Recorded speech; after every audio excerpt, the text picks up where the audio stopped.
মাহির, তুমি যে ওই যে একটা রিপোর্ট পড়লা পাহাড়টা সম্পর্কে, ওইখানে কি বুঝতে পারলা? মানে এর ইতিহাস সম্পর্কে কি জানলা? মানে এটা হলো যে যে ভেসুভিও ওইটা সমান ছিল।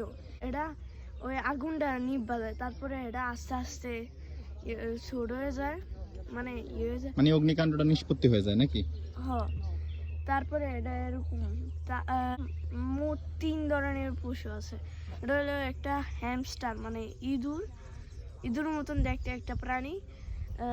আরেকটা হলো শিয়াল, তারপরে হলো যে কাঠবিড়াল, ভেসুভিওর মতন অনেক বড় তাহলে ছিল।